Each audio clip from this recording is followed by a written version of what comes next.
Welcome to data for trader. आज की इस वीडियो में डिस्कस करेंगे कैसे हम मशीन लर्निंग को अपनी ट्रेडिंग एप्लीकेशन में यूज कर सकते हैं। वैसे तो आप मशीन लर्निंग को मल्टीपल वे में डिफरेंट डिफरेंट तरीके से यूज कर सकते हो, बट मैं एक सिंपल सा प्रोसेस आपके सामने एक्सप्लेन करूंगा। आपको ये एक्सपेक्टेशन नहीं रखना है कि इस वीडियो के में आपको कोई बहुत ही अच्छा सिस्टम मिल जाएगा, नहीं। मैं आपको सिंपल एक्सप्लेन करूंगा प्रोसेस कि कैसे आप सोच सकते हो। ओके, वैसे हो सकता है कि आपको ऑलरेडी चीज़ें पता होंगी, बट इस ओके क्योंकि मैं जनरली जो लर्न करता हूँ मैं शेयर कर देता हूँ। ओके, मे भी किसी के काम आ जाए। तो मेरे पास एक बैंकिंग सेक्टर के स्टॉक के लास्ट 3 डेटा अवेलेबल हैं डेली टाइम फ्रेम पे। हम क्या करेंगे, हम बेसिकली ये प्रोबेबिलिटी फाइंड आउट करेंगे कि अगर मैं किसी पर्टिकुलर डे पे उस स्टॉक में एंट्री करूँगा तो अगले 5 दिन के अंदर, नेक्स्ट 5 डेज़ में क्या मेरा टारगेट हिट होगा या फिर मेरा एसएल हिट होगा या फिर कुछ नहीं होगा। अब हम चलते हैं जुपिटर लैब पे और सेम कॉन्सेप्ट को डिस्कस करेंगे तो आपको बेटर क्लैरिटी मिल जाएगी।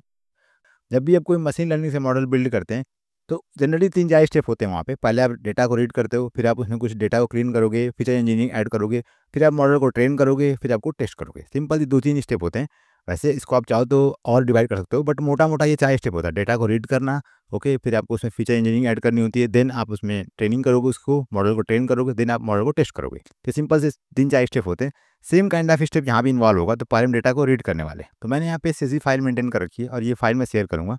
और मैंने आपको बताया कि बैंकिंग सेक्टर का स्टॉक है और इसकी प्राइस देख के आपको आइडिया मिल जाएगा कि कौन सा स्टॉक है। ओके, तो यहाँ पे मैंने 2021 से लेके 25 तक डेटा को यहाँ पे कलेक्ट कर रखा है। आप देखिए यहाँ पे 21/5/26 यहाँ से डेटा यहाँ पे स्टार्ट हुआ है और लास्ट डेटा यहाँ पे आप देख सकते हैं 25/5/26 है। ओके, तो अप्रॉक्सीमेट यहाँ पे 21, 22, 23, 24 यहाँ पे लगभग 4 सा डेटा यहाँ पे अवेलेबल्स है। ओके, अब मैं आता हूँ अगेन अपने नोटबुक पे। सो पहले इसको हम रीड करेंगे, just run this one.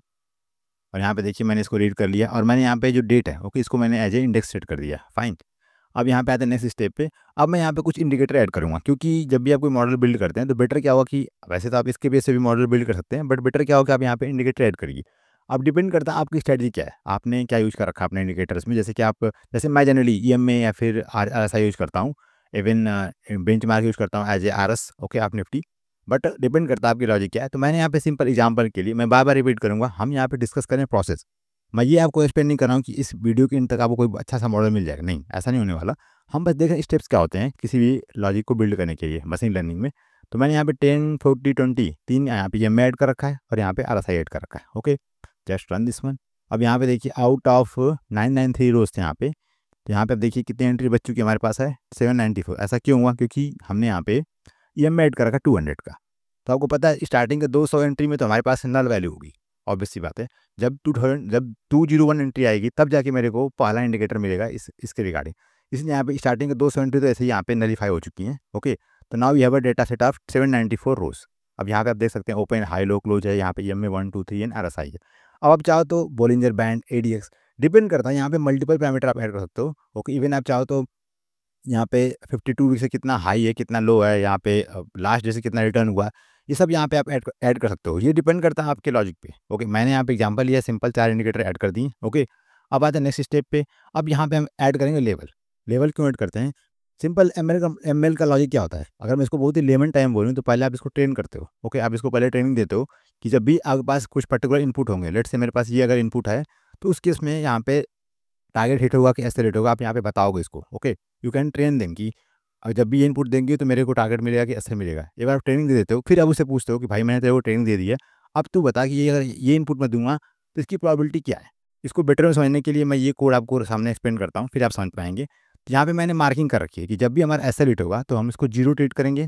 Okay, target hit होगा तो मैं 1 ट्रीट करूँगा और अगर टारगेट ऐसा कुछ भी हिट नहीं हुआ तो मैं इसको 2 ट्रीट करूँगा। ओके, तो आप ध्यान रखिएगा, मैं आगे अब 0, 1 और 2 बोलने वाला हूँ, तो आप समझ जाना कि 0 का मीन्स क्या है, 1 का मीनिंग क्या है, 2 का मीनिंग क्या है। ओके, और यहाँ पे मेरा एजम्पशन क्या है कि जब भी मैं एंटर कर रहा हूँ अगले 5 ट्रेडिंग सेशन में, या तो मैं टारगेट हिट होगा जो कि ये 4%। ओके, यहाँ पे मैं इसको 4 कर देता हूँ, या फिर यहाँ पे ऐसा हिट होगा जो कि 2% होगा, या फिर कुछ नहीं होगा। ओके, अगले 5 दिन में 3 चीज़ होंगी, या तो टारगेट आएगा, या तो ऐसा आएगा, या तो फिर कुछ भी नहीं होगा।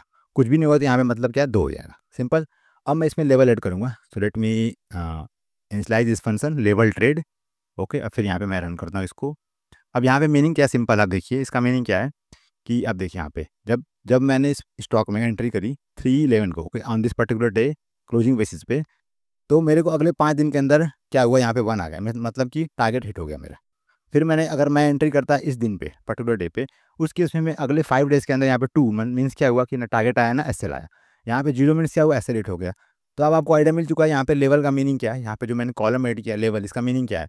ये आपको ये बता रहा है कि अगर आप इस पर्टिकुलर डे पे एंट्री करते, ओके, तो as per your condition next 5 days में क्या होता है, 1 आता है या 2 आता है या 0 आता है। इसकी मीनिंग क्या है, मैं फिर से रिपीट करूँगा। 1 मीन्स है आपका target, 0 means SL, 2 means neither. अब नेक्स्ट स्टेप में हम मॉडल को ट्रेन करेंगे। ट्रेन करने के लिए आपको बेसिकली यहाँ पे अपने मॉडल डेटा सेट को डिवाइड करना होता है। तो हमारे केस में यहाँ पे 789 रोज है। तो यहाँ पे हम कुछ डेटा को यूज़ करेंगे ट्रेनिंग के लिए और कुछ डेटा को यूज़ करेंगे टेस्टिंग के लिए। सो मैंने यहाँ पे टेस्ट ट्रेन को यूज़ कर रखा है। बहुत ही कॉमन फंक्शन है test train split, okay sorry train test split. So just run this one. अब यहाँ पे मैं प्रिंट करता हूँ एक्स ट्रेन। तो आउट ऑफ 789 एंट्री में से मैंने यहाँ पे 631 एंट्री पिक कर ली है फॉर ट्रेनिंग पर्पस। और यहाँ पे करस्पॉन्डिंग यहाँ पे वाई ट्रेन भी है, ओके। यहाँ पे आप देख पाएंगे कि एक्स ट्रेन में यहाँ पे लेवल नहीं है, ओके। हमने लेवल को सेपरेट कर दिया है और उसको हमने वाई ट्रेन में असाइन कर रखा है, फाइन। और यहाँ पे हमने ये जो साइज डिसाइड किया है, आप इसको यहाँ पे मैनेज कर सकते हो with help of test size. तो यहाँ पे टेस्ट साइज को 0.2 है, मीन्स की 20% डेटा यूज़ कर रहे हैं टेस्टिंग पर्पस के लिए और 80% डेटा यूज़ कर रहे हैं ट्रेनिंग के लिए। आप इसको अपने अकॉर्डिंग चेंज कर सकते हो, बट हमने यहाँ पे 0.2 रखा हुआ बाई डिफॉल्ट वैल्यू। अब मैं आता हूँ नेक्स्ट स्टेप पे। तो यहाँ पे हमने डेटा क्लीन कर लिया, इसमें इंडिकेटर ऐड कर दिए, हमने इसको स्प्लिट भी कर दिया। अब हम रेडी हैं ट्रेनिंग के लिए। बट इससे पहले एक इंपॉर्टेंट पॉइंट जो आपको ध्यान देना होता है, यहाँ पे हमने जो लेवल मार्क कर रखा है ना 102, हम चेक करेंगे इसका डिस्ट्रीब्यूशन कैसा है। मतलब 1 की वैल्यू ज़्यादा तो नहीं है, 2 की वैल्यू कम तो नहीं है, तो हम चेक करते हैं इसकी distribution. Just run this one, D F level value count now equal to true, run this one. अब यहाँ पे आप देख पाएंगे कि जो 0 है, 0 मीन्स क्या है, एसेलेट हो गया। तो 46% टाइम हमारा एसेलेट हो चुका है। 2 means neither SL neither target. 34% time ऐसा हुआ कि ना हमारा एसएल हिट हुआ ना हमारा टारगेट हिट हुआ। और 19% टाइम केवल ऐसा हुआ कि हमारा टारगेट हिट हुआ है। यहाँ पे आप देख सकते हैं कि हमारे पास जो डेटा अवेलेबल है उसमें एसएल के रिगार्डिंग ज़्यादा इन्फॉर्मेशन है। तो कहीं ना कहीं डेटा इनबैलेंस है, हमें इसे बैलेंस करना होगा। तो बैलेंस करने के लिए यहाँ पे हम क्या करेंगे, हम वेटेज असाइन करेंगे। तो इसके लिए हम यूज़ करने वाले हैं class weight, okay. So just run this one. After defining class weight, यहाँ पे देखिए 0 जो हमारा क्लास है इसके करस्पॉन्डिंग हमने वेटेज दिया है 0.71, 1 ने करस्पॉन्डिंग है 1.71 एंड 2 करस्पॉन्डिंग है 0.97। इसका मीनिंग क्या है, इसका मीनिंग ये है कि जब आप मॉडल को ट्रेन करेंगे तो हम मॉडल को बता रहे हैं कि जब आप मॉडल को ट्रेन करो तो 1 को आपको ज़्यादा अटेंशन देना, ओके। आप देखिए 1.7 मारा तो आपको ज़्यादा ध्यान देना है 1 पे। सिंपल सा मीनिंग है। मैं बहुत लेमन टाइम में जा रहा हूँ, मैं बहुत ही इंडेक्स नहीं जा रहा हूँ। तो यहाँ पे जितना ज़्यादा वेटेज होगा जब मॉडल ट्रेन होगा तो उस पर्टिकुलर क्लास को ज़्यादा ये आप बोलते हैं प्रायोरिटी देगा। सिंपल सी मीनिंग है उसकी, अटेंशन ज़्यादा देगा उस पर। तो 1.74 हम देंगे 1 पे, फिर हम यहाँ 0.97 देंगे 2 पे और 0 पे देंगे हम 0.71। अब मैं आता हूँ नेक्स्ट स्टेप पे जहाँ पे हम इसको मैप करेंगे। So just map this weightage to और sample weightage, run this one, okay. यहाँ पे देखिए हमने इसको मैप बेसिकली हमने क्या किया, यहाँ पे रिप्लेस कर दिया, ओके। यहाँ पे जहाँ 1 था, ओके, जहाँ पे 1 था हमने वहाँ पे 1.74 रिप्लेस कर दिया, जहाँ पे 2 था वहाँ पे 97 और जहाँ पे 0 था हमने इसको 0.7 कर दिया, ओके। अब इस वेटेज को यूज़ करेंगे अपने मॉडल को ट्रेन करने के लिए। मुझे पता है बहुत चीज़ें आपको नहीं समझ में आएंगी, मुझे भी नहीं आई हैं। बहुत चीज़ें मैंने खुद सर्च किया है, then just I copy pasted, but ठीक है, मैं आपको बस सामने एक्सप्लेन कर रहा हूँ प्रोसेस को। और अगर आपको आइडिया नहीं मिल रहा है तो you can just copy this line, paste to ChatGPT and ask कि इसमें क्या हो रहा है, ओके। अगर आप इस पूरी लाइन को कॉपी करके चैट जीपीटी से पूछोगे तो आपको एक एक वेरिएबल के बारे में एक्सप्लेन कर देगा कि यहाँ पे ऑब्जेक्टिव का मीनिंग क्या है, नाम क्लास का मीनिंग क्या है, इवैल का मीनिंग क्या है। तो बहुत चीज़ें अब ईजी हो गई हैं। तो मुझे लगता है कि मुझे ज़्यादा टाइम देना चाहिए इस पर। You can easily learn this thing with help of the AI models, okay. अब यहाँ पे हम क्या कर रहे हैं, ट्रेनिंग कर रहे हैं, ओके। हम मॉडल को ट्रेन करने वाले हैं। यहाँ पे आप पास करोगे एक्स ट्रेन, वाई ट्रेन और सैम्पल वेटेज जो हमने यहाँ पे असाइन किया है, just okay and just run this one. ये हमारा ऑलमोस्ट स्टेप कंप्लीट हो चुका है। हमने यहाँ पे मॉडल रेडी कर लिया। अब हम देखते हैं इस मॉडल की प्रोबेबिलिटी क्या है। हमने यहाँ पे जो डिवाइड किया ना, यहाँ पे हमने डिवाइड कर रखा था X train and Y train, sorry यहाँ पे देखिए X train and X Y train, then X set and Y test. अब हम इस एक्स टेस्ट और वाई टेस्ट की हेल्प से अब हम देखेंगे कि एक्यूरेसी कितनी है मॉडल की। हमने ट्रेनिंग तो कंप्लीट कर दी, हमने मॉडल को ट्रेन कर दिया। अब हम इसको चेक करते हैं इसकी एक्यूरेसी। यहाँ पे आप क्या करोगे, एक्स टेस्ट को पास करोगे, okay, model dot predict probability. तो अब हमारे पास ये मॉडल आ चुका है, ओके। अब इस मॉडल की हेल्प से हम प्रिडिक्ट कर रहे हैं, प्रिडिक्ट करने की कोशिश कर रहे हैं कि अगर मेरा ये पैरामीटर्स होगा एक्स टेस्ट का तो हमारी प्रोबेबिलिटी क्या होने वाली है लेवल की। Just run this one. और यहाँ पे आप इसको प्रिंट करोगे PRBO को, जस्ट रन दिस वन। इसको बेटर समझने के लिए मैं काम करता हूँ, मैं आपको इसको डेटा फ्रेम एक्सप्लेन करता हूँ तो आपको बेटर समझ में आएगा। सो let me print also this one. But इससे पहले एक इंपॉर्टेंट पॉइंट आपको समझाना है मुझे, confusion matrix. Let's print this one and see what happen. यहाँ पे इसका मीनिंग क्या है, 57, 4, 13, 6, 14, 19, इसका क्या मीनिंग है। तो इसको मीनिंग को समझाने के लिए यहाँ पे मैंने एक सिंपल सा एग्जांपल रखा आपके लिए। इसका मीनिंग ये है, अब इसको ध्यान दीजिए आप, this one, okay.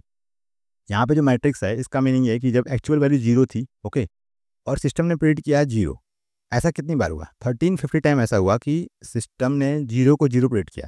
That is right, correct है। 80 टाइम ऐसा हुआ कि एक्चुअली जीरो था, मीन्स कि एसएल हिट हुआ था, बट सिस्टम ने कैलकुलेट किया 1 कि टारगेट हिट होगा। ये गलत है। यहाँ पे 70 है, 70 मीन्स क्या हुआ कि 70 टाइम ऐसा हुआ कि एक्चुअल वैल्यू जीरो थी, बट सिस्टम ने कैलकुलेट किया 2।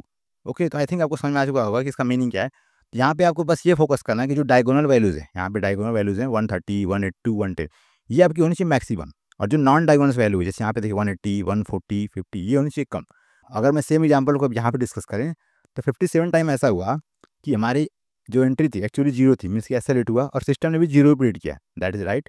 यहाँ पे 4 टाइम ऐसा हुआ कि एसएल हिट हुआ था, मीन्स जीरो वैल्यू थी, बट सिस्टम ने प्रिंट किया 1, टारगेट हिट हो गया, तो जो कि गलत है वैसे भी। 13 टाइम ऐसा हुआ कि वैल्यू जीरो थी बट इसने प्रिंट किया था 2। सिमिलरली यहाँ पे आप आएंगे तो 6 मीन्स 6 टाइम ऐसा हुआ कि वैल्यू 1 थी बट इसने प्रिंट किया था 0। 14 टाइम क्या हुआ कि वैल्यू 2 थी, सॉरी 1 थी और इसने प्रिंट भी किया 1, दैट इज राइट। तो आई थिंक आपको आइडिया मिलेगा कन्फ्यूजन मैट्रिक्स का मीनिंग क्या है। तो इसके हेल्प से आपको आइडिया मिल जाए कि आपका सिस्टम कितना एक्यूरेट है। तो आपको यहाँ फोकस करना है डायगोनल वैल्यूज़ पे, ये वैल्यू अधिक होनी चाहिए जितना मैक्सिमम हो सके, और जो नॉन डायगोनल वैल्यू ये होनी चाहिए कम। ये मॉडल मैंने बहुत ही रैंडमली जनरेट किया है, तो मैं यहाँ पे एक्सपेक्ट नहीं कर रहा हूँ कि यहाँ बहुत अच्छा एक्यूरेसी आएगी। जस्ट एक एग्जाम्पल के लिए मैंने आपके सामने इसको एक्सप्लेन किया। अब मैं आता हूँ नेक्स्ट स्टेप पे, टेस्ट डेटा के ऊपर जो मैंने प्रिडिक्शन किया उसकी यहाँ पे डेटा फ्रेम मैंने वैल्यू को रिप्रेजेंट कर रखा है। मैंने डेटा फ्रेम के एग्जैक्ट वैल्यू जो ओपन हाई लो क्लोज है उसको इसको कंबाइन कर देता हूँ, तो आपको बेटर समझ में आएगा। ओके, तो let me run this section. अब देखिए ये पूरा सही चाहिए। अब यहाँ पे देखिए आपको बेटर क्लैरिटी मिल जाएगी। थोड़ा मैं इसको जूम इन जूम आउट करता हूँ। अब यहाँ पे देखिए, अब यहाँ पे आप देख सकते हैं कि 950, ओके, इस पर्टिकुलर डेट पे अगर आप एंट्री करते हैं तो क्या होता है। आइडियली क्या हो रहा है यहाँ पे देख पाएंगे हम, हमने प्रेडिक्ट किया 0 और हुआ 0, सही है, अच्छी बात है।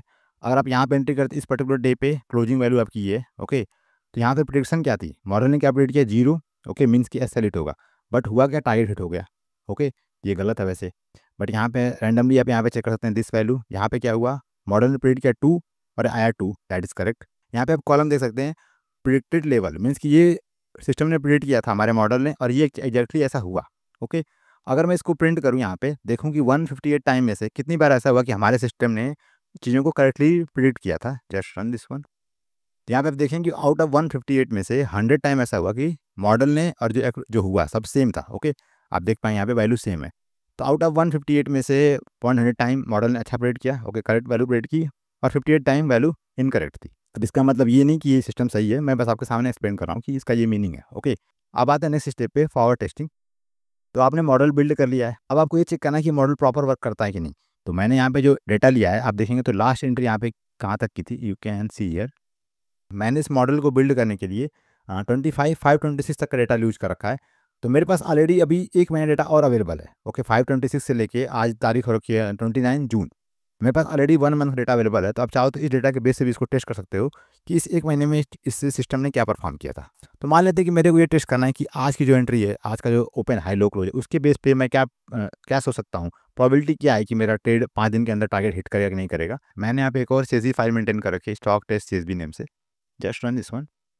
तो यहाँ पे आप देख पाएंगे कि मैंने लास्ट 5-6 महीने डेटा यहाँ पे मैंने ले रखा है। आप देख पाएंगे 421, हाँ, यहाँ पे अप्रैल से लेके जून तक का डेटा यहाँ पे अवेलेबल है। ओके, तो आप इसके बेस पे भी टेस्टिंग कर सकते हो। तो मान लेते हैं कि मेरे को अभी जो रिसेंट वैल्यू क्या है, आप देखिए 627 है। ओके, एकदम लेटेस्ट डेटा, आज संडे है और फ्राइडे का डेटा यहाँ पे अवेलेबल रखा है, फ्राइडे का डेटा है। तो अगर मैं सेम मॉडल की हेल्प से ये चेक करना चाहता हूँ कि अगर मुझे एंट्री करनी है तो प्रोबेबिलिटी क्या है कि मेरा ट्रेड में टारगेट आएगा कि ऐसे आएगा कि क्या कुछ नहीं होगा, तो मैं क्या करूँगा, मैं यहाँ पे इस रो को एक्सट्रैक्ट कर लूँगा। Okay, just run this one. तो मेरे पास ये एंट्री आ चुकी है दिस वन, और मैं इस एंट्री को मॉडल में पास करूँगा और चेक करूँगा कि मेरी प्रोबेबिलिटी क्या है ट्रेड के सक्सेसफुल होने की। जस्ट रन दिस वन, और यहाँ पे देखिए 0, मीन्स कि अगर मैं इसमें एंट्री करता हूँ as per this model, so probability ज़्यादा है कि मेरा एसएल हिट हो जाएगा। ओके, तो इस तरह से आप मॉडल बिल्ड करोगे, फिर आपके जो भी फ्यूचर्स वैल्यू है उसमें आप उसको फॉरवर्ड टेस्ट कर सकते हो और आप चेक कर पाओगे ये आपका मॉडल प्रॉपर वर्क कर रहा है कि नहीं। तो ये सिंपल से एक ओवरव्यू था। मे बी आपको ये चीज़ें पता ऑलरेडी हो, बट मुझे लगा कि बहुत ही बेसिक चीज़ें हैं।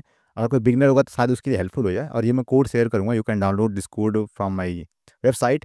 तो आप मेरे वेबसाइट पर आइएगा, डेटा फॉर ट्रेडर्स, यहाँ पे वैसे आप चाहो तो यहाँ पे मेरा पेड कोर्स भी आप ज्वाइन कर सकते हैं। Okay, Python for algorithm trading, यहाँ पे मैंने different brokers like Zerodha, Angel, Fyers, Finvasia के बारे में एक्सप्लेन कर रखा है। और यहाँ पे आप आएंगे स्टोर में एंड यहाँ पे फ्री कंटेंट है, ओपन दिस वन। और यहाँ पे आप आएंगे YouTube content, open this section, और यहाँ पे आपको ये वीडियो मिल जाएगी, ओपन दिस वीडियो, और यहाँ पे अटैचमेंट होगा, आप डाउनलोड कर सकते हैं। जो मैंने यहाँ पे कोड और फाइल शेयर कर रखी है स्टॉक CSV नेम से, ये मैं आपको यहाँ पे प्रोवाइड कर दूंगा, आप डाउनलोड कर सकते हैं। बट ये बहुत ही बेसिक चीज़ है। अगर किसी को ML के बारे में बेसिक आइडिया भी होगा तो ऐसा कुछ मैंने बहुत ही नया चीज़ एक्सप्लेन नहीं किया। बट मैं एक्सप्लोर करता हूँ मैं आपके सामने शेयर कर देता हूँ सिंपल। तो मोस्ट प्रॉब्ली चैनल पे हम ज़्यादा मैं ML के रिगार्डिंग LLM के रिगार्डिंग कंटेंट आप अपलोड करने वाला हूँ, कैसे हम ट्रेडिंग में इन चीज़ों को यूज़ कर सकते हैं। सो ये सिंपल से इनिशिएटिव है मेरे साइड से। Okay, so thanks for watching this video, see you soon in next one, over and out, bye.